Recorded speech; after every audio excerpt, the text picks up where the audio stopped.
Thousands of UK fans starting to make their way to Commonwealth Stadium for tonight's game against Auburn. We're tracking the traffic situation. A woman learns her punishment for admitting she put her baby in a plastic bag. Hear what those who spoke on her behalf told the judge. A man faces a murder charge for an overnight crash that killed an 18-year-old girl. Tracking, alerting, protecting. This is WKYT News at 5. It is a special night on the UK campus. In just 2 hours, the Cats play their first Thursday night game in Commonwealth Stadium history. Thousands of fans have started making their way to the game. This is Sky First video just in our newsroom, and you can see the parking lot starting to fill up there, and hundreds of fans have gathered for a pregame concert featuring Montgomery Gentry. WKYT's Monique Blair is live at Nicholasville Alumni with a look at the traffic situation in our top story at 5. Monique?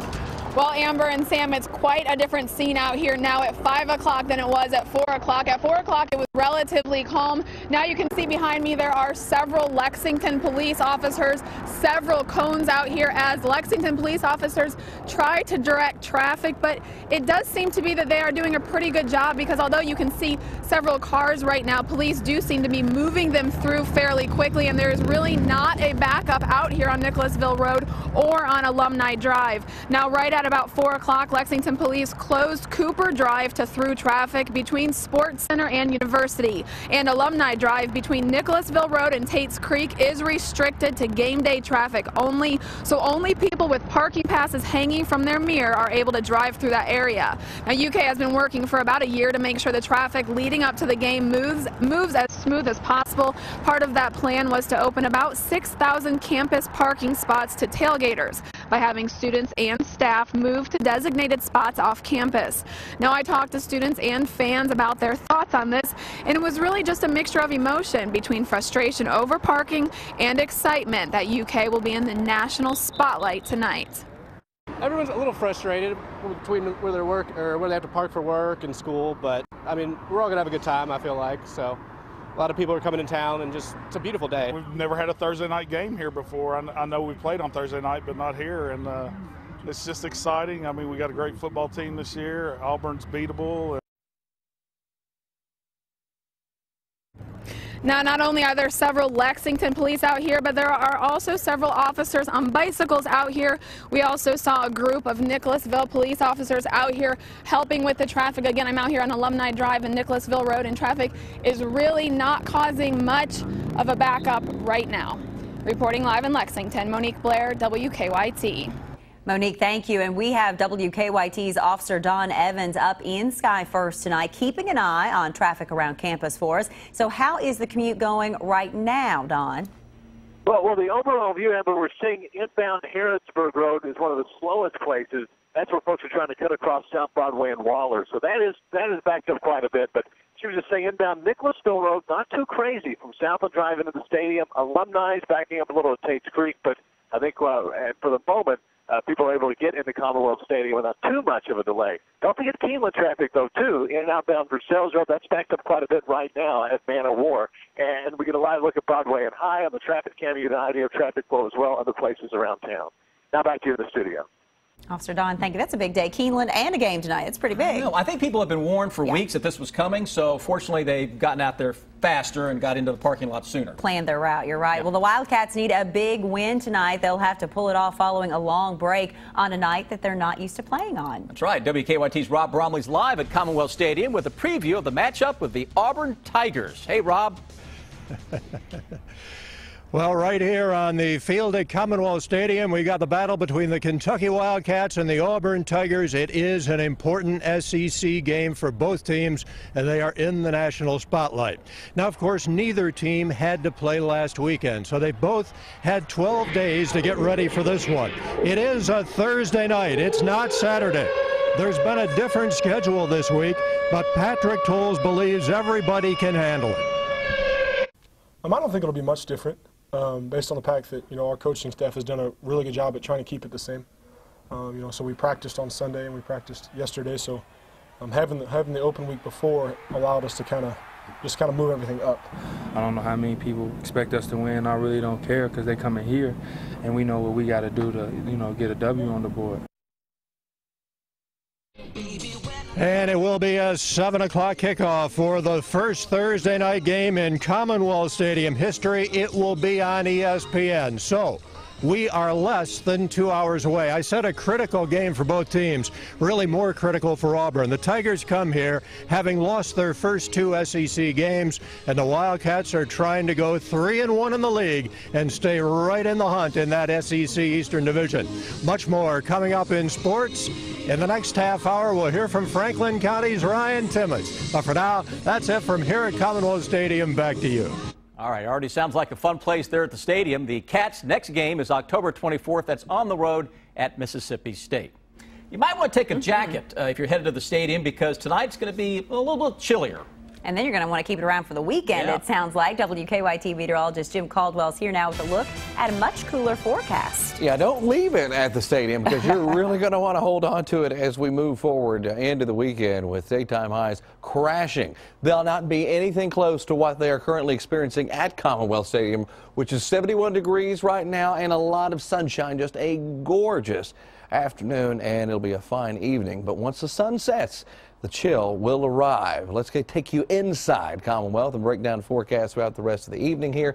Tailgate is kind of hit and miss. It's hard to nail down the tailgate forecast because it's going on as we sit here and speak. So 70-ish is what we'll call it. There's 71 right now, so the next hour or so with folks out there, still perfect conditions. But then look what happens. Kickoff, you're down to 64, and then while you're sitting there at the game, you're going to be like, huh. Ooh, what's that? That's the football chill coming at you, because temperatures will then start to drift off into the mid-50s. Guess what? That's where they are for daytime highs this weekend. Highs, not during a football game during the evening, highs. We will track that coming up for you here in just a little bit.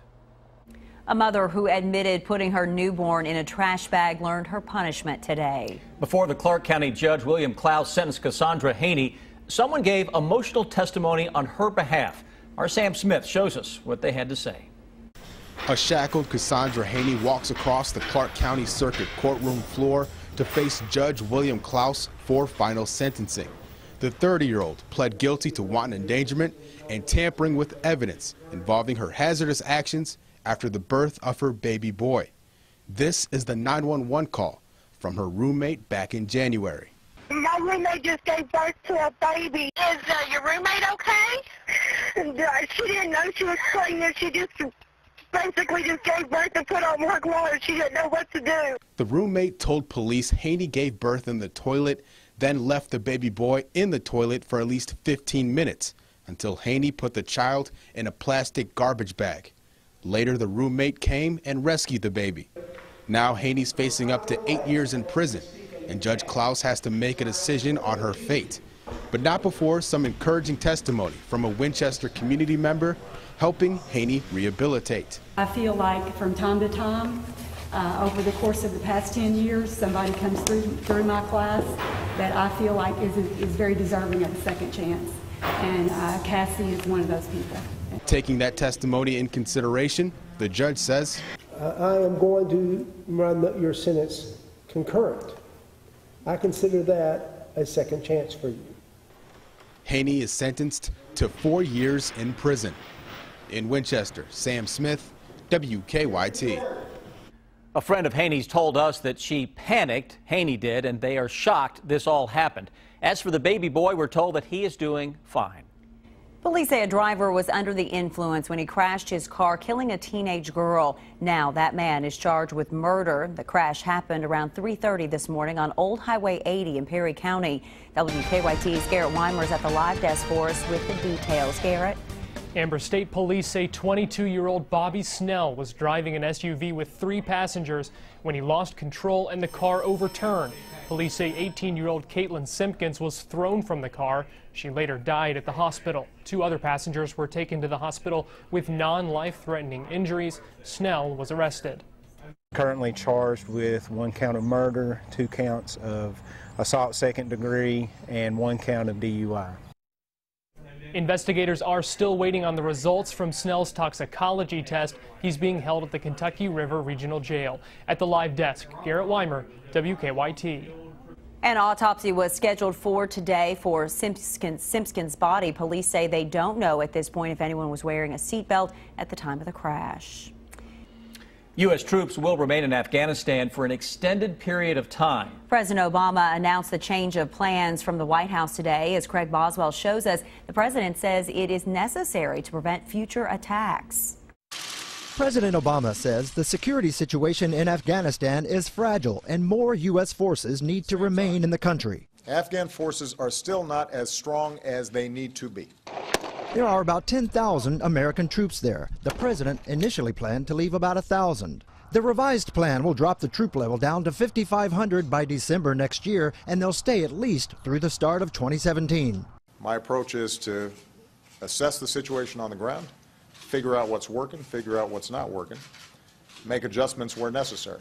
That will leave it up to the next president to reassess the situation. President Obama says the mission is still counterterrorism and training of Afghan forces. In a written statement, Senator John McCain says he welcomes the change, but 5,500 troops will only be adequate to conduct either the counterterrorism or the train and advise mission, but not both.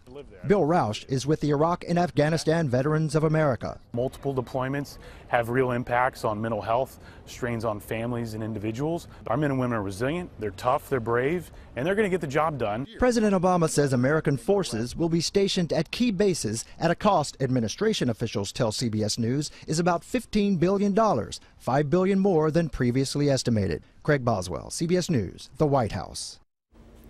Afghanistan's president issued a statement welcoming President Obama's decision to keep more U.S. forces on the ground through 2016. Police arrest a man accused of breaking into an apartment and attacking someone with a bat. Jermaine Owens is charged with burglary for the incident on Cambridge Drive early this morning. Police say Owens took off before they arrived, but they arrested him about 2 hours later. The victim went to UK hospital to be treated for his injuries. Officials at an elementary school have asked parents to check their child's backpack before sending them off to school. Our county-by-county coverage begins in Knox County, where the letter went home to parents at DeWitt Elementary. Sheriff's deputies arrested 28-year-old Ashley Edwards yesterday after DeWitt officials found marijuana on her 6-year-old yesterday. Deputies tell us they had to follow the boy's school bus home to find Edwards.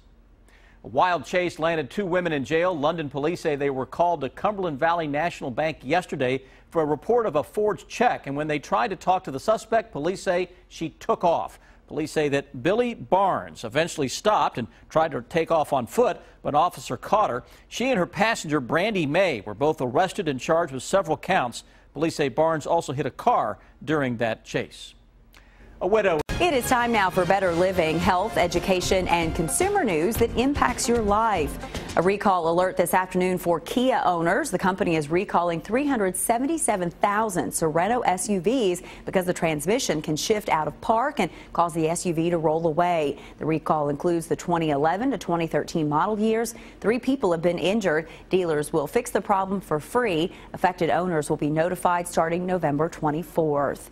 It is that time of year to get your flu shot. The shot is your best protection against the flu, but there are many myths out there that keep people from getting it. Erica Foreman shows us what's fact and what's fiction when it comes to the flu. Flu outbreaks can happen as early as October, so it's important to get vaccinated soon. But common myths may prevent some people from getting a flu shot. One popular misconception is that you can actually get the flu from the vaccine.